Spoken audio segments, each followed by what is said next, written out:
Light reflection and refraction part second numerical on concave mirror. तो first जो part था उसमें हमने न्यूमेरिकल कॉन्वेक्स मिरर का देखा था। इस पार्ट में हम लोग कॉन्केव मिरर का न्यूमेरिकल देखेंगे। ठीक है, पहला जो न्यूमेरिकल है, an object of size 70।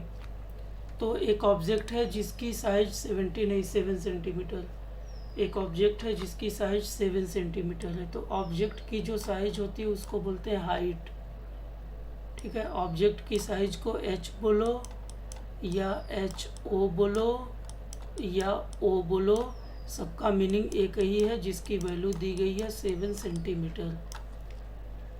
Is placed at 27 centimetre, यानी जो ऑब्जेक्ट है वो 27 सेंटीमीटर पे प्लेस है। मतलब ये u की डिस्टेंस दी गई है कि ऑब्जेक्ट की डिस्टेंस कितनी है मिरर से। ठीक है, 27 सेंटीमीटर। अब मैं पहले ही बता चुका हूँ कि जो ऑब्जेक्ट की डिस्टेंस होती है वो हमेशा माइनस होती है। क्यों हमेशा माइनस होती है? क्योंकि वो हमेशा इस साइड होती है ऑब्जेक्ट।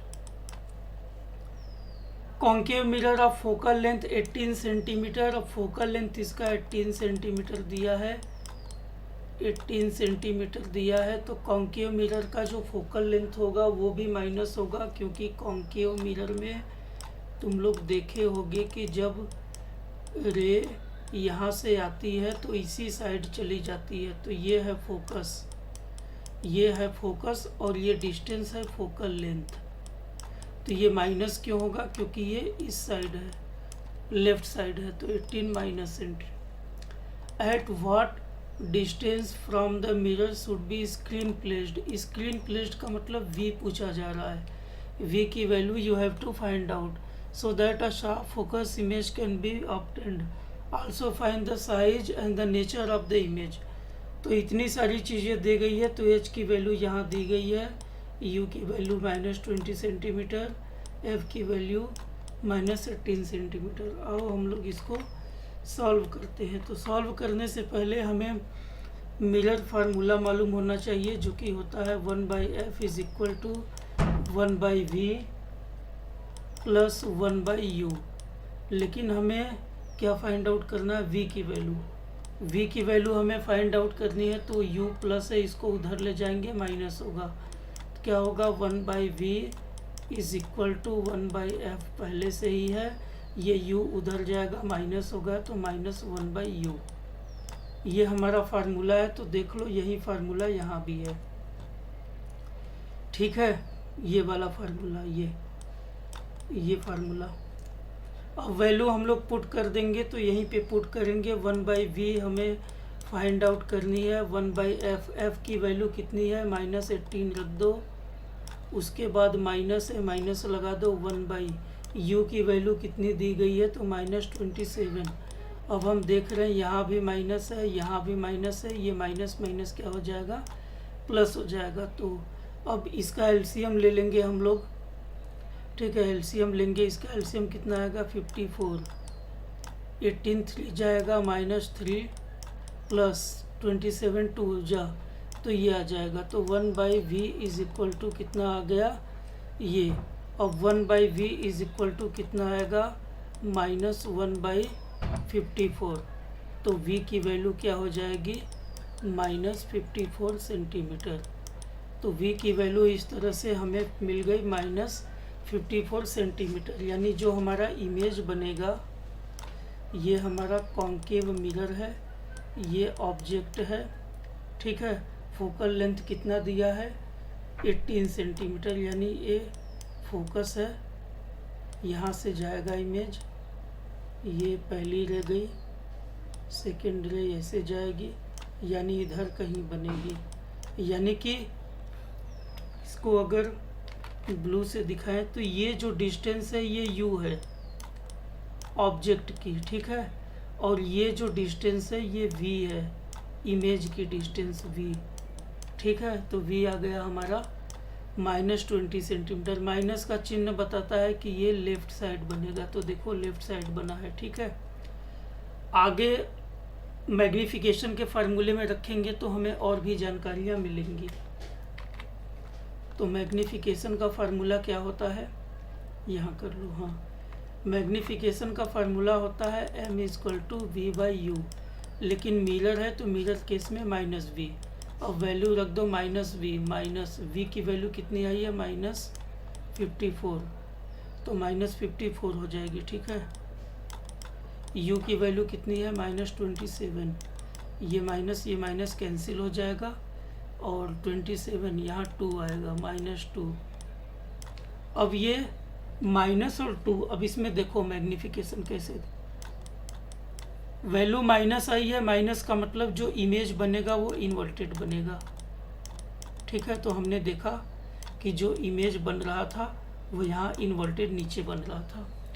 2 की वैल्यू 2 1 से ज़्यादा है, तो 1 से ज़्यादा जब वैल्यू आती है तो इसका मतलब इमेज की साइज बड़ी होगी। तो ऑब्जेक्ट तुमने देखा था ये छोटा सा था, इमेज देखो इतना बड़ा सा है, तो 2 ऐसे समझ सकते हो, या 2 है 1 से ज़्यादा है तो जो क्या बनेगा एनलार्ज, यानी जो हमारा इमेज बनेगा वो बड़ा बनेगा क्योंकि इसकी वैल्यू 1 से ज़्यादा है। ये हो गई। दूसरी चीज़ हमें फाइंड आउट करनी है हाइट ऑफ इमेज, इमेज की हाइट हमें पता करनी है। तो m फिर से रख दो height of image by height of object. I भी लिख सकते हो, इमेज ऑब्जेक्ट लिख सकते हो ऐसे, या आई लिख दो height of image, height of O माने ऑब्जेक्ट, कुछ भी रख दो। m की वैल्यू -2 है, = दे दो। इमेज की हाइट निकालनी है, h' निकालनी है। इसकी हाइट कितनी दी गई है 7 दी गई है। अब 7 उधर जाएगा, 7 2 जा 14 होगा, यानी h' -14। अब माइनस का चिन्ह क्या दिखाता है कि जो इमेज होगा इन्वर्टेड बनेगा, तो देख लो इन्वर्टेड बना है। 14 का मतलब इसकी साइज बड़ी है। ठीक है, ये पहला न्यूमेरिकल है, ये हो गया। अब इसके बाद सेकेंड न्यूमेरिकल देखो, यहाँ मैंने कुछ लिखा तो नहीं है सेकेंड न्यूमेरिकल में। क्वेश्चन ये है an object of height, object की हाइट दी गई है, तो ऑब्जेक्ट की हाइट देख लो इतनी दी है 1.2 centimetre, placed before a concave mirror of focal length 20 centimetre. Focal length दिया 20 सेंटीमीटर, तो कॉन्केव मिरर है तो फोकल लेंथ माइनस ही होगा। हम लोग देखे हैं, कितनी बार देखें, एक बार फिर से देख लें कि कॉन्केव मिरर में हमेशा इमेज ये इसी साइड बनता है, तो ये फोकस है। ठीक है, तो लेफ्ट साइड बनता है, इसीलिए ये माइनस है फोकल लेंथ। इस formed at a distance of 60 centimetre, यानी जो इमेज बनता है वो 60 सेंटीमीटर, इमेज इधर कहीं बनेगा, तो इमेज भी लेफ्ट साइड ही बन रहा है, तो इमेज की वैल्यू भी माइनस होगी कॉन्केव मिरर के इस केस में। ठीक है, find out the position of object, object की पोजीशन बतानी। ऑब्जेक्ट माने यू निकालना है, तो ये हमने यू लिखा है, यू कितना होगा। What will be the height of, और इमेज जो बनेगी उसकी हाइट, तो पिछला जो क्वेश्चन था उसी जैसा इसमें भी फाइंड आउट करना है। तो एक एक करके हम लोग करते हैं, और सबसे पहले हम लोग मिरर फार्मूला देख लेंगे। मिरर फार्मूला होता है 1/f = 1/v + 1/u। अब हमें u निकालना है, तो v को उधर भेजेंगे, है ना, तो 1/u निकालना है, या ऐसे देख लो, ये v इधर आएगा तो 1/f है, 1/f है, v उधर जाएगा तो माइनस होगा, 1/v होगा। ठीक है, 1/v होगा, और इधर हो जाएगा 1/u। जब 1/u यहाँ पर हो गया तो अब हम यहाँ पर वैल्यू रख देंगे, या इसको उधर कर लो, एक बार इस तरह फार्मूला देख लो कि 1/u = 1/f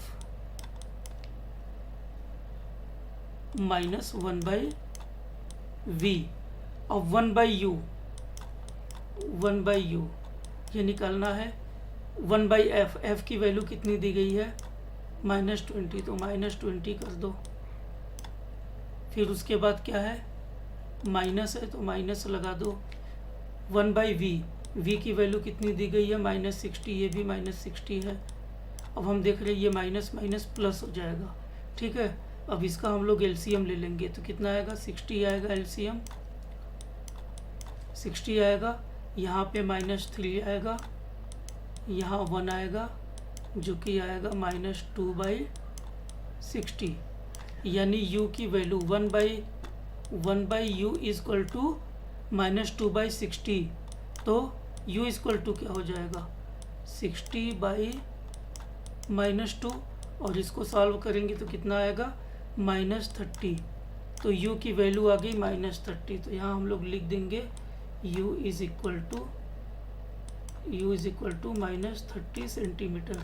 माइनस का साइन क्या बताता है? माइनस का साइन ये बताता है कि जो हमारा ऑब्जेक्ट है वो इधर है, इस साइड है, लेफ्ट साइड है, वैसे भी ऑब्जेक्ट हमेशा माइनस ही होता है। ठीक है, अब इसके बाद u हमें पता चल गया। अब हम लोग मैग्नीफिकेशन, इसको मिटा दूंगा मैं, ठीक है, जिसको नोट करना है नोट कर लेगा। अब फिर से हम लोग मैग्नीफिकेशन का फार्मूला लिखेंगे। मैग्नीफिकेशन का फार्मूला क्या होता है? v/u। v/u होता है, लेकिन मिरर के केस में ये -v/u होगा। और अगर हाइट के केस में निकाले तो हाइट ऑफ इमेज डैश माने image by height of object. ठीक है, m हमें फाइंड आउट करनी है। v की वैल्यू हम लोग रख देंगे। v कितना दिया है? v दिया है -60, तो -60। और u की वैल्यू कितनी दी गई है हमारे पास? u की वैल्यू हमारे पास 30 आई थी, है ना। तो ये माइनस माइनस कैंसिल हो गया, 30 से करोगे 2 आएगा, तो -2 आएगा, यानी m की वैल्यू आ गई -2। अब m की वैल्यू -2 है, इसका मतलब, अब माइनस का मतलब क्या हुआ कि इन्वर्टेड बनेगा। 2 का मतलब वैल्यू 1 से ज़्यादा है, इसका मतलब एनलार्ज बनेगा। ये नेचर हो गया। ठीक है, एक और चीज़ पता करनी थी, हाइट ऑफ इमेज, इसकी हाइट पता करनी थी। तो देख लो, m = h dash height of image by height of object. m की वैल्यू -2 है, height of image we have to find out. Object की हाइट कितनी आई है? ऑब्जेक्ट की हाइट दी हुई है, ये है ना 1.2, तो 1.2 से कर देंगे इसको मल्टीप्लाई, तो कितना आ जाएगा? ऑब्जेक्ट की हाइट दी गई है तो 12 × 24, यानी इसकी हाइट आ जाएगी 2.4 सेंटीमीटर आ गई। तो जो इमेज बनेगा 2.4 सेंटीमीटर है, ऑब्जेक्ट का डबल है। ऑब्जेक्ट 1.2 सेंटीमीटर हाइट थी, उसका डबल है। फिर m की वैल्यू से हम लोग नेचर वगैरह पता कर लेंगे। रियल बनेगा, कॉन्केव मिरर है, माइनस का मतलब इन्वर्टेड बनेगा, और 1 से ज़्यादा वैल्यू है तो लार्ज बनेगा। ये दोनों न्यूमेरिकल समझ जाओगे, और इसी आधार पर न्यूमेरिकल बनाते बनाते दिमाग में डायग्राम भी रखे ही रहा करो कि डायग्राम कैसे बनेगा, डायग्राम क्या है। जब डायग्राम और न्यूमेरिकल दोनों एक साथ करोगे तो देखो न्यूमेरिकल कभी गलत नहीं होगा। ठीक है।